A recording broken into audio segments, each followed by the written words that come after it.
Olá! Hoje a gente vai mergulhar fundo numa celebração que nasce do medo, se transforma pela fé e chega num verdadeiro oceano de perdão. Vamos falar sobre o Domingo da Divina Misericórdia. Para entender bem essa história, a gente precisa voltar no tempo. Ela não começa com festa, não. Pelo contrário, começa com um barulho de portas sendo trancadas. Tenta imaginar o clima naquela sala. O medo era quase palpável, né? Os discípulos escondidos de tudo e de todos depois da crucificação. E é no meio desse medo todo que Jesus aparece. E ele não chega com uma demonstração de poder, não. Ele chega com o presente que eles mais precisavam e repete 2 vezes: a paz esteja convosco. Ele não veio para julgar, veio para curar. O primeiríssimo ato dele é acalmar aquele terror que estava paralisando todo mundo. Mas olha, essa paz não era só para dar um alívio momentâneo. Era o começo de uma missão. Vamos ver agora como esse primeiro encontro foi capaz de transformar o medo em um propósito de vida. Logo depois de trazer a paz, Jesus faz um gesto que tem um eco gigantesco. Um gesto que lembra o início de tudo, a própria criação. E o significado desse sopro, nossa, é monumental. Não é só uma bênção, sabe? É como se ele estivesse entregando uma chave, uma autoridade. Eles recebem o poder de serem canais do perdão de Deus. É a essência da misericórdia dele entrando em ação num mundo que precisava desesperadamente de cura. Só que tinha uma pessoa-chave faltando naquela sala, né? E a história dele representa a luta que, vamos ser sinceros, muitos de nós enfrentamos no dia a dia. Vamos olhar um pouco para a jornada de Tomé. A trajetória do Tomé é um arco completo. De um lado, a gente tem a dúvida teimosa, aquela necessidade de ver para crer.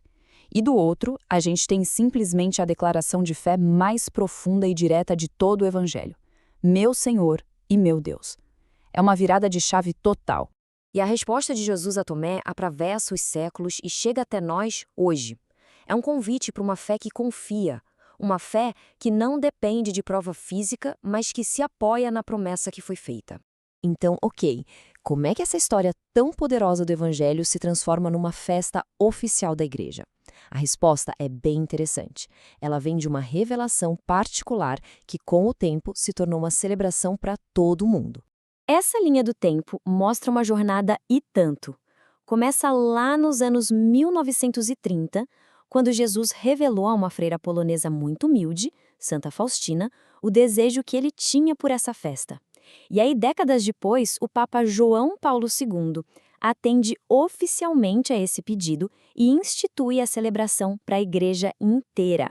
E essa aqui é a promessa incrível que Jesus ligou a este dia, segundo o que Santa Faustina escreveu em seu diário.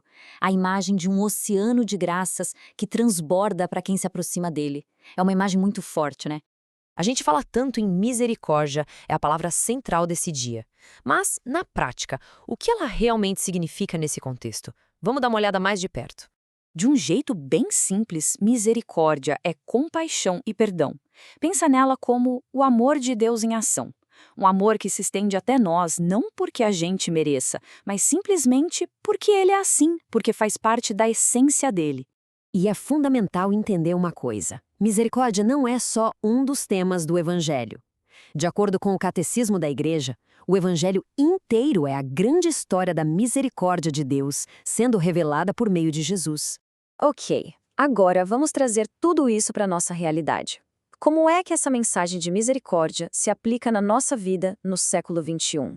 A primeira leitura dos Atos dos Apóstolos já nos dá um roteiro prático.